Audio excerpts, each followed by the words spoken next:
आयु मैं कि क्या कर रहे हो तुम? तुम्हारे जूते में पर्ची रख दी है, अगर सच में कुछ जानना चाहती हो तो पर्ची पढ़ लेना। अरे रिद्धिमा तुम क्या कर रही हो वहाँ पर? चलो। हाँ मैं आती हूँ, बस इसे कुछ पैसे दे दूँ। रिद्धि मेरे को जरूरी कॉल है, मैं बात करके आता हूँ।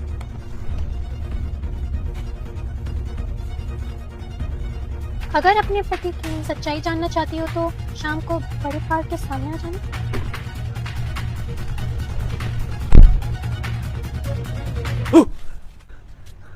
ये क्या पागल बनती है? लगाना झटका, इससे भी बड़ा झटका लगेगा आपको जब आपको पता लगेगा आपकी पति की सच्चाई क्या है। क्या है मेरे पति की सच्चाई? प्लीज बता दो मुझे। अरे वही तो बता रहा हूँ मैं तुम्हें, चलो मेरे साथ। ये क्या तरीका है? अरे मतलब आप चलिए मेरे साथ। हाँ देखो मैडम, ये है वो सुनसान जगह, यहाँ पे कोई आता जाता नहीं है। यही बताऊंगा मैं आपको आपकी पति की सच्चाई। अरे क्या सच है? अब बता भी दो, इतनी देर से मुझे सस्पेंस पे डाल रखा है, अब तो सच बता दो। ऐसा है मैडम, ज्यादा ना होशियार बनने की जरूरत नहीं है। वो क्या है ना, हमारे पास में हथियार भी होते हैं। अरे तुमने मेरा हाथ क्यों पकड़ा है यार? छोड़ो मुझे, हाथ छोड़ो मेरा।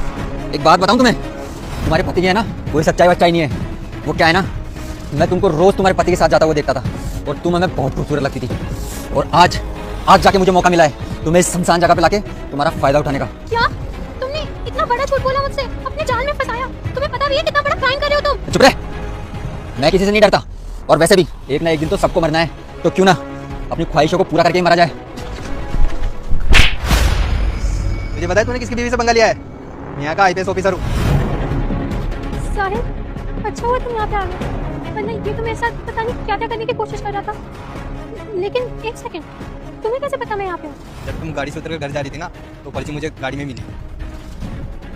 अच्छा सुनो, तुम गाड़ी पार्किंग में लगा दो, मैं घर चलती हूँ। ठीक है।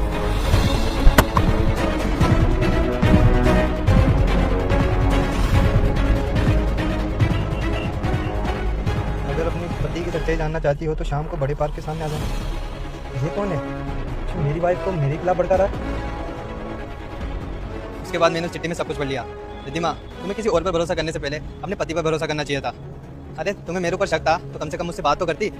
साहिल, वो तुम इतने दिनों से बस कॉल पे ही बिजी रहते थे, मुझसे बात ही नहीं करते थे, तो मैंने सोचा कि तुम पत्नियां भी ना अपने पति पर कितना शक करती है। अरे तुम्हें अच्छे से पता है, मैं एक आईपीएस ऑफिसर हूँ और मेरे पास ऐसे बहुत सारे केस होते हैं जिन्हें हम प्राइवेट रखते हैं, जिनके बारे में हम किसी को कुछ बता नहीं सकते। और उनमें से एक एक्टिव केस अभी मेरे पास है जो बिल्कुल प्राइवेट है, इसलिए मैं हमेशा कॉल पे बिजी रहता था और तुमने उसको अपना शक बना लिया। I am so sorry.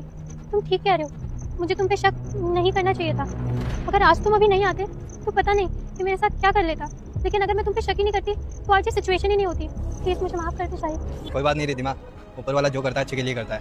अगर आज तुम्हारे साथ ये सब नहीं होता ना,